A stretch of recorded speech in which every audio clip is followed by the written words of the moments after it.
Good morning everybody, my name is डाली जोशी। आपकी जो फर्स्ट यूनिट और सेकेंड यूनिट और कंप्यूटर की यूनिट 3 यूनिटें कंप्लीट हो चुकी हैं। आज आपकी लाइब्रेरी मैनेजमेंट की यूनिट स्टार्ट हो रही है।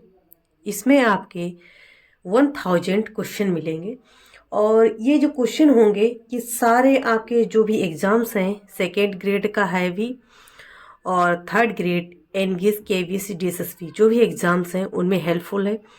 और ये जो पेपर है ये प्रीवियस ईयर पेपर है, इसमें 100 क्वेश्चन लाइब्रेरी मैनेजमेंट के ही हैं सारे। और लाइब्रेरी मैनेजमेंट के जहाँ से भी क्वेश्चन आने की संभावना है, ये जो भी आएंगे ठीक है वो सारे इंक्लूड होंगे। और आप लोग इसको जरूर देख के जाना एग्जाम से पहले, और जो भी मैं चला रही हूँ उसको देख लेना। उसके बाद रिवीजन के तौर पर आप लोग टॉपिक बाय टॉपिक जैसे मैंने आपको पढ़ाया है उस तरीके से आप लोग इसको जरूर पढ़ लेना, क्योंकि ये सारे इंपॉर्टेंट क्वेश्चन है ठीक है और प्रीवियस ईयर क्वेश्चन है, तो आप लोगों के लिए बहुत ज़्यादा हेल्पफुल होंगे। हर एक यूनिट को मैंने एक्सप्लेन किया है।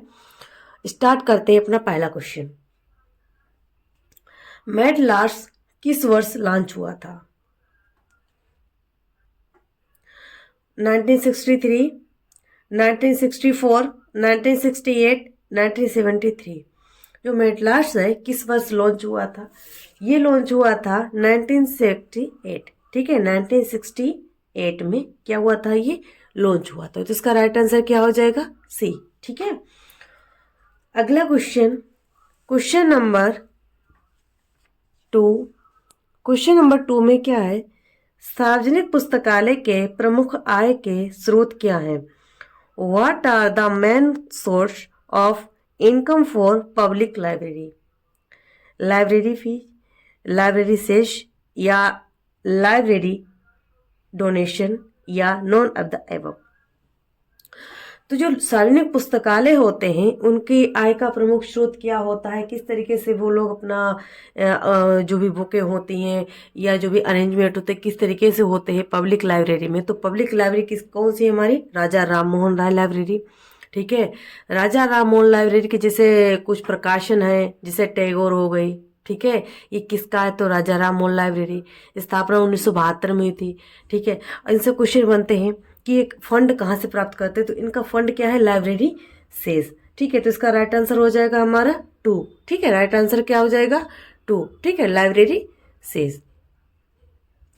और अगर क्वेश्चन आ जाए कि जो एकेडमिक लाइब्रेरी है ठीक है या स्पेशल लाइब्रेरी है कहाँ से अपना फंड प्रदान करती हैं? तो जो हमारी एकेडमिक होती है वो यूजीसी के द्वारा ठीक है। तो इस तरीके से क्वेश्चन बनेंगे, वो मैं आपको आगे करा दूंगी।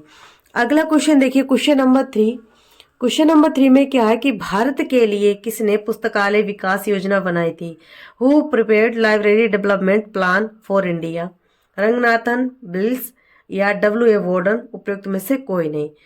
तो जो पुस्तकालय के विकास के लिए किसने योजना बनाई थी? तो आप लोगों को पता है कि सबसे पहले पुस्तकालय का जो विकास करने के लिए जो योजना बनाई थी वो बनाई थी हमारे डॉक्टर एस आर रंगनाथन जी ने ठीक है।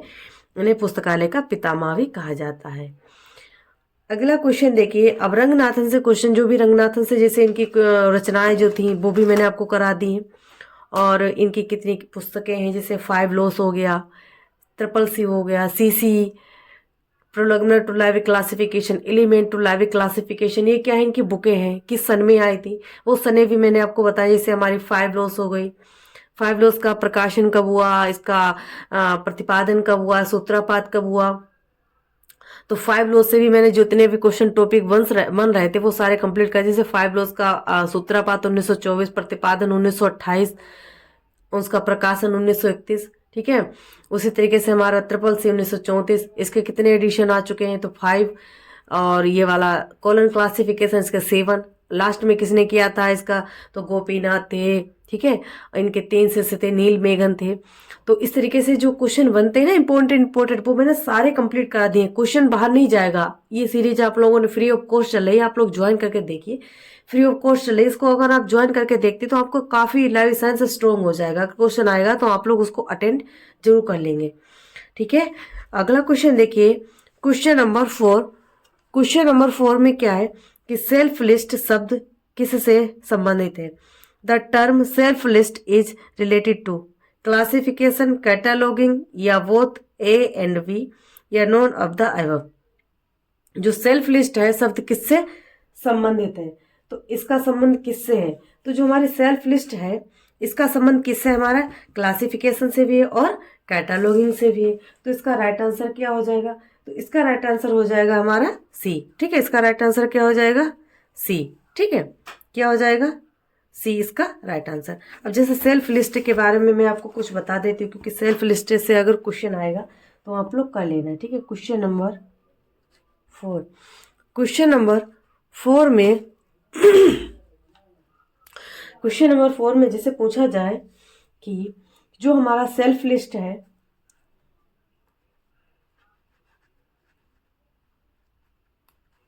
जो सेल्फ लिस्ट है ये क्या है? ये हमारी क्लासिफिकेशन और ये हमारी क्लासिफिकेशन एंड कैटालॉगिंग। ठीक है, ये क्लासिफिकेशन और कैटालॉगिंग दोनों पर वर्क करता है। क्या होता है हमारा सेल्फ लिस्ट? इसका मतलब ये होता है कि एक सेल्फ लिस्ट क्या होती है? एक सूची होती है जो पुस्तकों और सामग्री को सेल्फ रखे क्रम में व्यवस्थित करती है। जो भी हमारी पुस्तकें होते हैं उनको क्या करती है? व्यवस्थित करती है। और ये वर्गीकरण विषय कोड के आधार पर क्या करती है? सामग्री का व्यवस्थापन भी करती है। और सूचीकरण के प्रत्येक कोड या सामग्री को विस्तृत विवरण क्या करती है? दोनों संबंधित है। जो हमारी सेल्फ लिस्ट क्या करती है? क्लासिफिकेशन, जैसे बुकें कोई हो गई, ठीक है, तो उनको अरेंज करना, किस तरीके से अरेंज करना, वो क्लासिफिकेशन के माध्यम से भी कर सकते हैं, कैटलॉगिंग के माध्यम से भी कर सकते हैं। ठीक है, तो इन दोनों को मिक्सर क्या है हमारा? Self list. समझ में आया आप लोगों को? अगला क्वेश्चन देखिए, क्वेश्चन नंबर 5। क्वेश्चन नंबर 5 क्या है? स्वनवीनीकरण की अवधारणा को किसने प्रस्तावित किया था? डॉक्टर पेरी ने, डॉक्टर रंगनाथन ने, हाइन ने, या उपरोक्त में से कोई नहीं? तो जैसे पेरी कमेटी आ जाए, ठीक है, तो पेरी क्या है? हमारी एकेडमिक लेवल की। ठीक है, अगर आ जाए कि पेरी कमेटी किससे संबंधित, तो एकेडमिक लेवल से याद रख लेना कि इससे क्वेश्चन बना है, इंपॉर्टेंट क्वेश्चन है, तो आप इसको जरूर याद रखना। ठीक है, इसका राइट आंसर क्या हो जाएगा? जो हमारा the concept of self renewal was introduce by Perry committee, Ranganathan, Hine, या नॉन अबव। तो इसका देखिए, जो हमारी सेल्फ रिन्यूअल इंट्रोड्यूस किसके द्वारा की गई थी? बताइए इसका राइट आंसर। इसका राइट आंसर क्या हो जाएगा? तो इसका राइट जो दिया था वो क्या, कौन थे?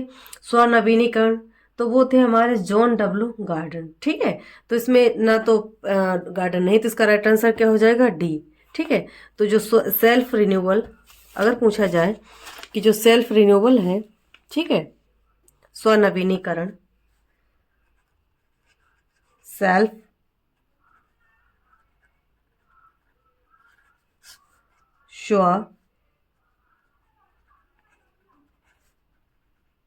स्वनवीनीकरण की अवधारणा किसने दी थी?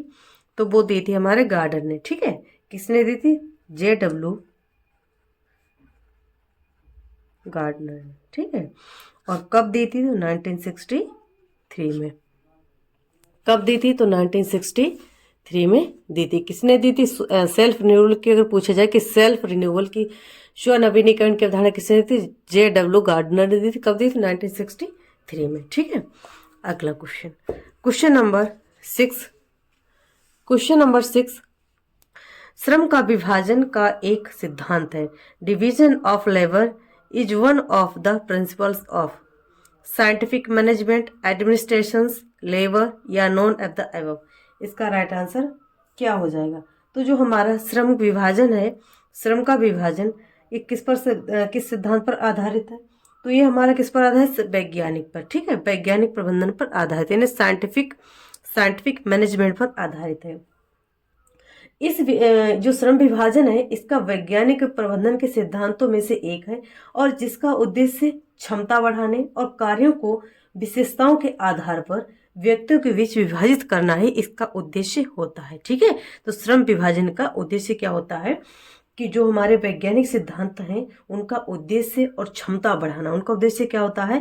क्षमता बढ़ाना, और कार्यों को विशेषता के आधार पर व्यक्तियों के पास क्या करना? विभाजित करना। तो इसका राइट आंसर क्या हो जाएगा हमारा? Scientific management. ठीक है, अगला question, question number 7। Question number 7 क्या पूछा गया है? पेरी रिपोर्ट आई थी, जो हमारी पेरी रिपोर्ट आई थी ये कब आई थी? ठीक है, तो अगर पूछा जाए कि पेरी रिपोर्ट कब आई थी 1967 में, कब आई थी 1965 में, या 1966 में, या 1967 में, या 1970 में, तो जो हमारी पेरी रिपोर्ट आई थी कब आई थी 1967 में, तो इसका राइट आंसर क्या हो जाएगा? सी। ठीक है, इसका राइट आंसर क्या हो जाएगा हमारा? सी। अब देखिए इससे क्वेश्चन किस तरीके से बनता है कि हमारे किस प्रकार के पुस्तकालयों के लिए, तो पेरी रिपोर्ट जो है पुस्तकालय सूचना सेवाओं पर, ठीक है, क्या करती है? एक केंद्र का कार्य करती है। क्या करती है? एक केंद्र का कार्य करती है, किसके बीच? पुस्तकालय और सूचना सेवाओं के बीच में। ठीक है, तो आप लोग याद रख लेना कि जो पेरी कमेटी है कब आई थी, तो ये आई थी 1967 में। ठीक है, ये क्या करती है? ये करती है हमारी जो पुस्तकालय होता है, पुस्तकालय व सूचना सेवाओं के बीच केंद्र का कार्य करती है। ठीक है,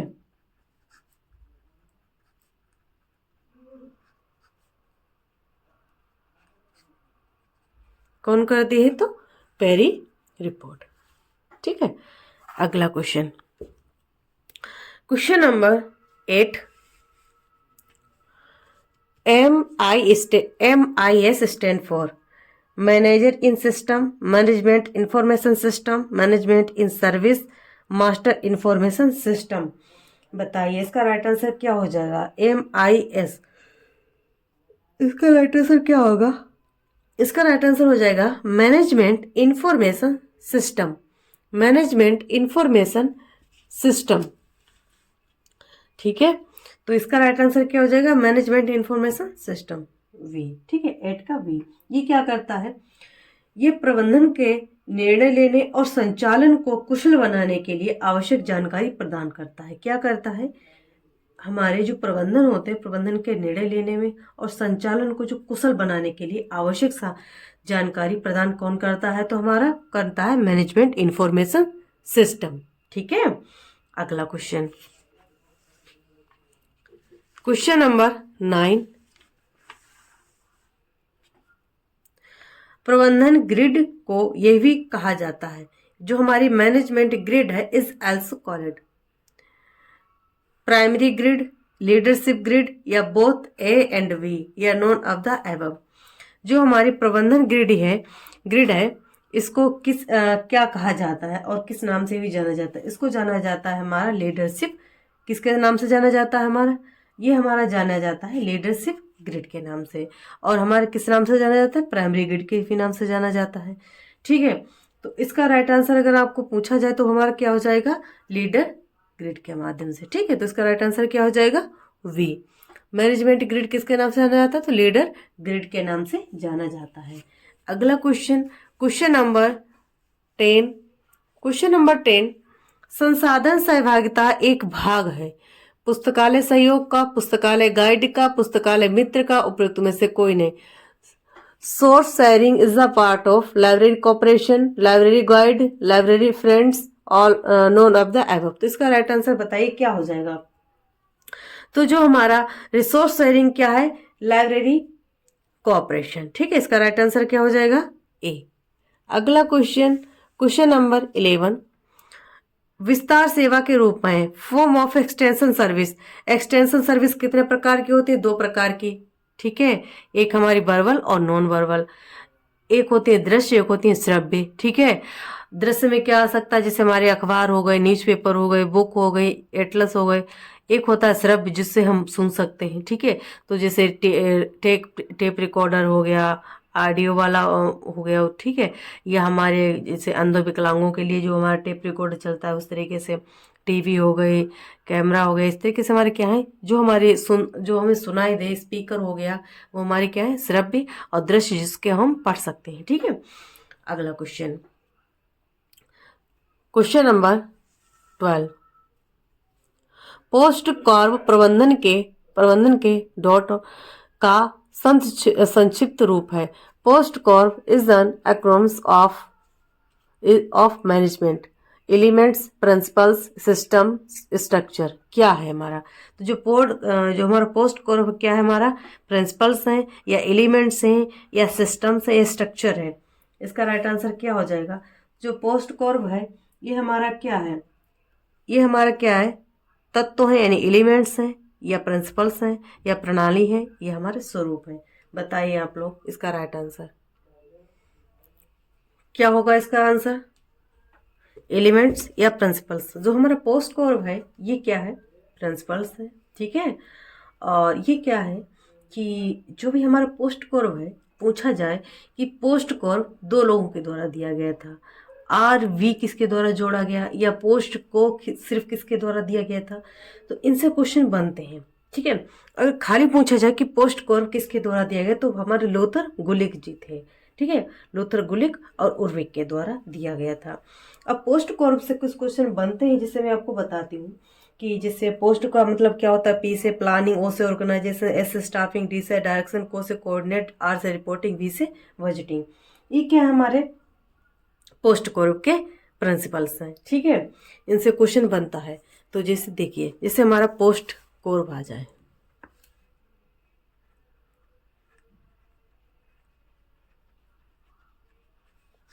पोस्ट कॉर्प, ठीक है। जो हमारा पोस्ट कॉर्प है, पोस्ट कॉर्प में मतलब P O S D C O R और वी कितने एलिमेंट्स हैं, 7 एलिमेंट्स हैं, ठीक है। इनसे क्वेश्चन बनता है कि आर से क्या मतलब होता है, पी से क्या मतलब होता है। तो जैसे हमारे पी से प्लानिंग, ठीक है, प्लानिंग मीन्स योजना, क्या है, प्लानिंग मीन्स योजना बनाना। ओ से क्या है, ऑर्गेनाइजेशन, क्या है, ऑर्गेनाइजेशन। ऑर्गेनाइजेशन का मतलब क्या होता है, संगठन, ठीक है।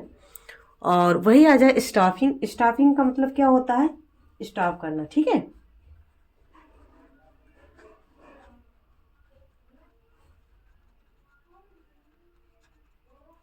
उसके बाद डी से क्या हो जाएगा, डी से हो जाएगा हमारा डायरेक्शन,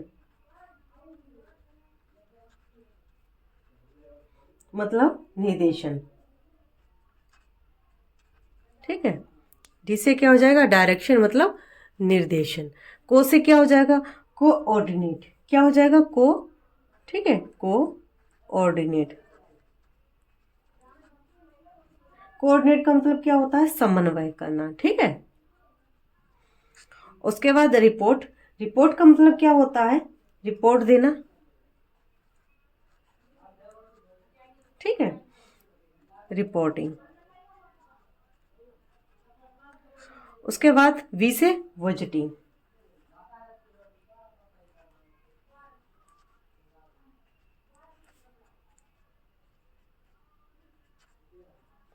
अब देखिए जो हमारा पोस्ट कॉर्प है, पोस्ट कॉर्प को अगर पूछा जाए कि किसने दिया, तो कौन थे हमारे, लोथर गुलिक एंड उर्विक।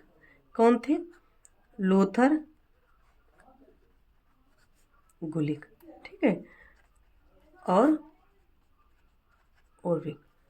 लोथर गुलिक और उर्विक के द्वारा पोस्ट कॉर्प दिया गया था। कब दिया गया, तो 1937 में, ठीक है। ये क्या है, इन्होंने क्या दिया था, परिसूत्र दिया था। ये क्या दिया था, परिसूत्र। अब देखिए इनसे क्वेश्चन आ जाए कि पी से मतलब प्लानिंग बना, जैसे हम जब भी कोई योजना बनाते हैं, जब भी हमें कोई कार्य करना होता है, तो संगठन बनाने के लिए, मैनेजमेंट करने के लिए हमें इन 7 चीज़ों की आवश्यकता होती है, 7 प्रिंसिपल्स की आवश्यकता होती है। पहले प्लानिंग बनाना, फिर उसका कोऑर्डिनेट्स करना मतलब समन्वय करना, स्टाफ करना मतलब स्टाफ को बनाना, उसके बाद डायरेक्शन, उनको निर्देश देना, जो भी कर्मचारियों को भी समन्वय स्थापित करना, ठीक है। समन्वय स्थापित करने के पश्चात रिपोर्ट देना, और रिपोर्ट के बाद उसका बजट करना, ठीक है। तो ये हमारे क्या है, 7 एलिमेंट्स हैं, ठीक है। इनको याद कर लेना। ये किसके द्वारा दिए गए, तो हमारे लोथर गुलिक और उर्विक के द्वारा। कब, तो 1937 में, ठीक है, 1937 में। यहाँ तक कंप्लीट हुआ आप लोगों का। और उसके बाद जैसे आ जाए कि अगर 5 ही आ जाए, जैसे आर और वी, आर और वी जो थे हमारे ना, इनको किसने दिया था? तो ये अगर पूरे पूछे जाए तो हमारे लोथर गुलिक और उर्बिक के द्वारा दिए गए थे। लेकिन अब आ जाइए, देखिए जैसे मैं आपको बताती हूँ जहाँ से क्वेश्चन बनता है। क्वेश्चन बन जाए कि हेनरी फ्योल के अनुसार, किन के अनुसार? हेनरी फ्योल के अनुसार। किन के अनुसार? हेनरी फ्योल के अनुसार। दो तरीके से क्वेश्चन बनेगा, पोस्ट कोरब से, और यहाँ से क्वेश्चन आएगा जरूर। इन्होंने क्या दिया था? पोप, ठीक है। ये किसने दिया था? तो हमारे हेनरी फ्योल ने दिया था। इन्होंने क्या दिया? ये 5 सूत्र दिए थे। क्या दिए थे? 5 सूत्र, ठीक है। 5 उपसूत्र दिए थे प्रबंधन के। क्या क्या दिया जाता? देखो, पहले प्लानिंग, ठीक है। प्लानिंग के बाद क्या देता? ऑर्गेनाइजेशन। उसके बाद दिया था हमारा कोऑर्डिनेशन, ठीक है। और उसके बाद दिया था कमेटी, और उसके बाद कंट्रोलिंग, ठीक है। ये हमारे किसने दिए थे? ये दिए थे हेनरी फ्योल ने। तो इन्होंने क्या दिया था? पहले क्या दिया था? प्लानिंग, ठीक है। फिर उसके बाद प्लानिंग के बाद क्या दिया था? ऑर्गेनाइजिंग।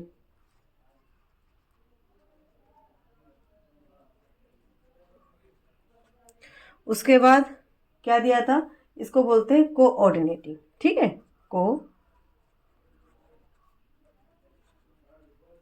कोऑर्डिनेटिंग। और उसके बाद सी का मतलब क्या होता है? कॉमनली।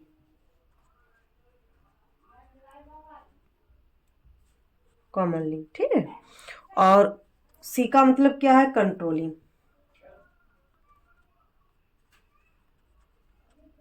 ठीक है। ये क्या है? हेनरी फ्यूल के द्वारा दिए गए थे। इनको भी आप लोग याद कर लेना, इनसे क्वेश्चन बने तो आप लोग इसको कर लेना अच्छे से। प्लानिंग का मतलब क्या होता है? नियोजन या योजना, ठीक है।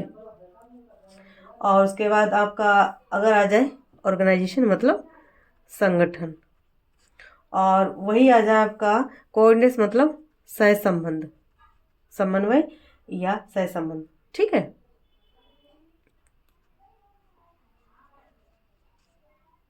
सह निर्माण लिख लीजिए, सह निर्माण, ठीक है। सह संबंध या सह निर्माण। वही आ जाए हमारा फोर्थ में कोऑर्डिनेटिंग मतलब कमांडिंग देना, और फिफ्थ में आ जाएगा हमारा कंट्रोलिंग मतलब नियंत्रण। ये क्या हमारे हेनरी फ्यूल के पोकॉक, ठीक है। यहाँ से क्वेश्चन अगर बनेगा तो आप लोग इसको जरूर सोल्व कर लेना, ठीक है। अगला क्वेश्चन देखिए, क्वेश्चन नंबर 9 कंप्लीट हुआ तो इसका राइट आंसर क्या हो जाएगा? प्रिंसिपल्स, ठीक है, यानी सिद्धांत। अगला क्वेश्चन, क्वेश्चन नंबर 13 में क्या पूछा गया है? GOC। GOC stand for good office committee, goods order committee या वोथ, ठीक है, AB। तो इसका बताइए, यहाँ से इसका आंसर क्या हो जाएगा? जो हमारा गुड ऑफिस कमेटी, इसका राइट आंसर क्या हो जाएगा? हमारा गुड ऑफिस कमेटी। तो इसका राइट आंसर क्या हो जाएगा? ए। अब देखिए इनसे क्वेश्चन किस तरीके से बनता है कि जो गुड ऑफिस कमेटी क्या करती है? विभिन्न पक्षों के मध्य मध्यस्थता करती है और विवादों का समाधान करती है, तो इसलिए क्या बोला जाता है इसे? गुड ऑफिस कमेटी, ठीक। अगला question, question number 40। Question number 40 में क्या पूछा गया है कि कॉलेज लाइब्रेरी में सही निर्णय लेने का अधिकार कौन रखता है? Who has the right to take decision in the college library? Members, principal, librarian या all workers of the library? देखिए, जो हमारा लाइब्रेरी का अगर पूछा जाए कि सही निर्णय कौन लेता है, तो सही निर्णय लेने के लिए जैसे क्वेश्चन बने तो आप लोग समझिए कि जो हमारा लाइब्रेरी होता है, अगर कॉलेज में पूछा जाए कि कॉलेज पुस्तकालय में सही निर्णय लेने का अधिकार आमतौर पर कौन रखता है, तो वो रखता है हमारा प्रिंसिपल, ठीक है। अगर प्रिंसिपल नहीं होता है तो जो पुस्तकालय के सभी जो कर्मचारी होते हैं उनका भी योगदान महत्वपूर्ण रखता है, इसीलिए इसका राइट आंसर हो जाएगा हमारा डी, ठीक है। इसका राइट आंसर क्या हो जाएगा? डी हो जाएगा, क्योंकि कॉलेज पुस्तकालय में सही निर्णय लेने का अधिकार आमतौर पर किसको होता है? प्रिंसिपल का होता है, लेकिन पुस्तकालय के सभी कर्मचारियों की राय और योगदान महत्व रखता है, इसीलिए इसका राइट आंसर क्या हो जाएगा? डी, ठीक है। अगला क्वेश्चन देखिए, क्वेश्चन नंबर 15। क्वेश्चन नंबर 15, इनमें से कौन सा लाइब्रेरी का मूल सब सिस्टम नहीं है? अधिग्रहण, सीरियल कंट्रोल, संग्रहण, अंतर पुस्तकालय, लोन। तो जो हमारा अधिग्रहण, सीरियल कंट्रोल, संग्रहण या अंतर पुस्तकालय लोन, इनमें से क्या आंसर होगा इसका? तो जो हमारी पुस्तकालय कमेटी है इसका सब सिस्टम क्या है हमारा? एक्विजिशन, सीरियल कंट्रोल, स्टोरेज या इंटर लाइब्रेरी लोन। तो इनसे क्वेश्चन अगर बने तो आप लोग देखिए, अगर क्वेश्चन बन जाए कि पुस्तकालय जो समिति है इसका अध्यक्ष या इसके इस कमेटी का कार्य क्या होता है, इसका अर्थ होता है पुस्तकालय नीतियों का निर्धारण करना। इसका अर्थ क्या होता है कि पुस्तकालय की जो भी नीतियां हैं उनका निर्धारण करना। तो इसका राइट आंसर क्या हो जाएगा? इसका राइट आंसर हो जाएगा हमारा डी। ठीक है, अंतर पुस्तकालय लोन, इंटर लाइब्रेरी लोन। अगला क्वेश्चन, क्वेश्चन नंबर 16, आदान प्रदान की नेवार्क प्रणाली प्रथम बार कहाँ प्रस्तावित की गई? Newark system is circulation was first introduce in UK, USA, India या फ्रांस। बताइए कहाँ पर की गई थी? तो जो हमारी नेवार्क, और मैं कुछ आपको यहाँ पर जैसे बता देती हूँ, अगर क्वेश्चन आए तो वहाँ से आप लोग इसको अटेंड कर लेना कि जैसे कुछ इम्पोर्टेंट फैक्ट्स होते हैं जो हमारे पुस्तकालय समिति के।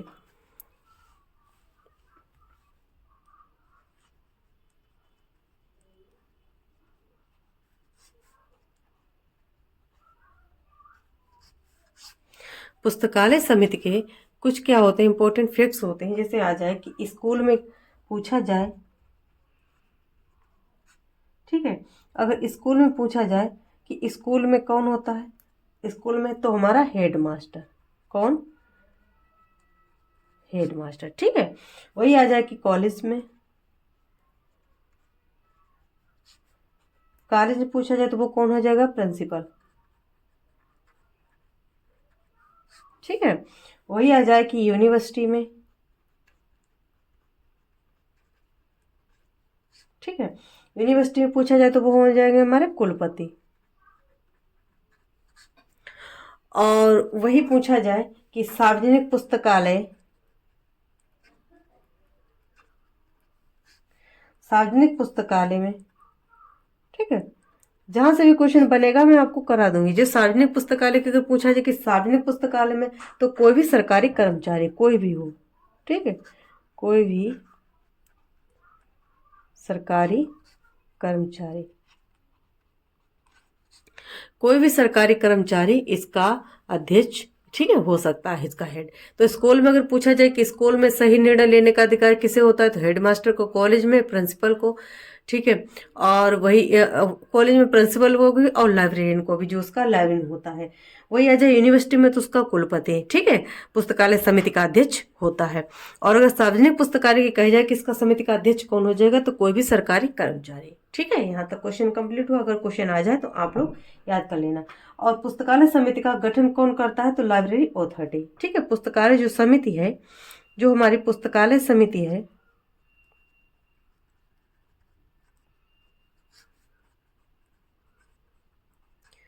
पुस्तकालय समिति का गठन अगर पूछा जाए, इनसे अगर जहां से भी क्वेश्चन आने की संभावनाएं बता रही हूँ, जहां पुस्तकालय समिति का गठन पूछा जाए कि कौन करता है, तो वो करता है लाइब्रेरी अथॉरिटी।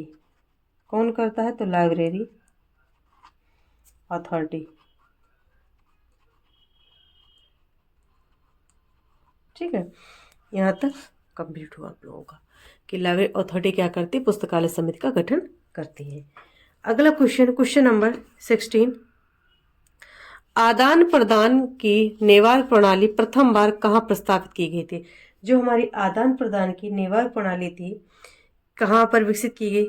यूके में, यूएसए में, भारत में या फ्रांस में। ठीक है, तो यहाँ से जैसे हमारा आ जाए तो इसका राइट आंसर तो हमारा वी हो जाएगा, लेकिन जिसे हमारा नेवार्क सिस्टम। ठीक है, क्या बताया मैंने आपको? नेवार्क का प्रारंभ। तो समझिए आप लोग, नेवार्क, नेवार्क से क्वेश्चन बनते हैं कि जो नेवार्क सिस्टम है, नेवार्क प्रणाली, ठीक है, जो नेवार्क है, अगर पूछा जाए कि इसकी स्थापना कब हुई, इसकी स्थापना अगर पूछी जाए तो कब हुई थी? 1909 में। ठीक है, नेवार्क का प्रारंभ कब हुआ था? अगर स्थापना पूछी जाए तो 1909 में। अगर नेवार्क का प्रारंभ पूछा जाए, अगर नेवार्क का प्रारंभ पूछा जाए तो वो कब है? तो 1900 में। ठीक है, 1900 में नेवार्क का प्रारंभ है। वही आ जाए कि जो हमारा नेवार्क संग्रहालय की अगर पूछी जाए, नेवार्क संग्रहालय की स्थापना, तो नेवार्क संग्रहालय की स्थापना कब हुई थी? तो हुई थी 1909 में। ठीक है, नेवार्क संग्रहालय की स्थापना कब हुई थी? 1909 में। और नेवार्क का प्रारंभ हुआ था 1900 में। ठीक है, अगर इसका निर्माण पूछा जाए, जो नेवार्क है इसका निर्माण कहाँ हुआ? तो यूएसए में। कहाँ हुआ था? यूएसए में। और यूएसए क्या है? हमारी न्यूयॉर्क पब्लिक लाइब्रेरी। ठीक है, जो हमारी कहाँ पर है? तो नेवार्क न्यू जर्सी में। कहाँ पर है? तो नेवार्क न्यू जर्सी में। ठीक है, और पूछा जाए कहाँ पर? तो यूएसए में। अब देखिए, अगर पूछा जाए कि इसमें पत्रक कितने होते हैं, पत्रक पूछी जाए तो पत्रक किसके कितने प्रकार के होते हैं? तो द्विपत्रक। ठीक है, द्विपत्रक प्रणाली कौन सी है? हमारी नेवार्क प्रणाली। अगर इसका साइज पूछा जाए कि इसका साइज कितना है, किसका साइज? तो नेवार्क प्रणाली का अगर साइज पूछा जाए कि इसका साइज कितना है, तो इसका साइज जो है वो हमारा 5x3। ठीक है, 5x3 क्या है? इसका साइज है। और पूछा जाए कि इसका बुक कार्ड साइज,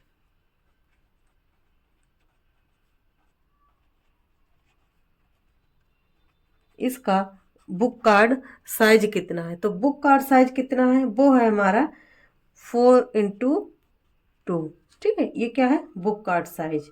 और वही आ जाए बुक पैकेट, यहाँ पर याद कर लेना कि बुक पैकेट दो तरीके से क्वेश्चन आ सकता है कि बुक पैकेट का कितना है? तो बुक पैकेट का है 5x3, बुक पैकेट का 5x3, और बुक कार्ड का कितना है? 4x2। ठीक है, कार्ड से याद रख लेना कि दो कार्ड बनते हैं, एक बनता है हमारा येलो, एक बनता है हमारा पिंक। ठीक है, तो याद रख लेना कि 4x2 कार्ड्स का होता है, और अगर पूछा जाए कि इसका पैकेट का तो 5x3। यहाँ तक जो आपका नेवार्क से क्वेश्चन बनेगा तो वो कंप्लीट हुआ है, और आगे के जो क्वेश्चन होंगे वो आपको कंप्लीट कराए जाएंगे, क्योंकि जो हमारा जिसमें मैंने आप लोगों को जो हमारी लाइब्रेरी मैनेजमेंट है, ठीक है, इसमें मैंने आपको इसमें कितने क्वेश्चन करा दिए हैं। तो ये क्वेश्चन आपके हो गए नेवार्क से लिए 16 क्वेश्चन आपके कंप्लीट हो गए। 16 में से जहाँ से 16 टॉपिक कंप्लीट हुए हैं, जहाँ से भी क्वेश्चन बनेंगे वो मैंने आपको कंप्लीट कराए हैं। बाकी आगे की जो भी क्लासें होंगी, जितने भी क्वेश्चन जहाँ से भी बनेंगे, आपके इन्हीं क्वेश्चनों से सारे जो भी आपके टॉपिक बाय टॉपिक क्वेश्चन है वो सारे कंप्लीट होंगे। तो लाइब्रेरी मैनेजमेंट की आपकी 2-3 दिन क्लासें चलेंगी। आप लोग इसको सीरियसली देखिए, क्योंकि आपके पास समय कम है, और अगर आप लोग इसको अच्छे से देख लेते हैं तो आपको बहुत ज़्यादा फायदा मिलेगा, क्योंकि क्वेश्चन के टॉपिक यहीं से आएंगे। ठीक है, अगर मेरा प्रयास अच्छा लगा है तो चैनल को लाइक शेयर और सब्सक्राइब जरूर कर लेना। धन्यवाद।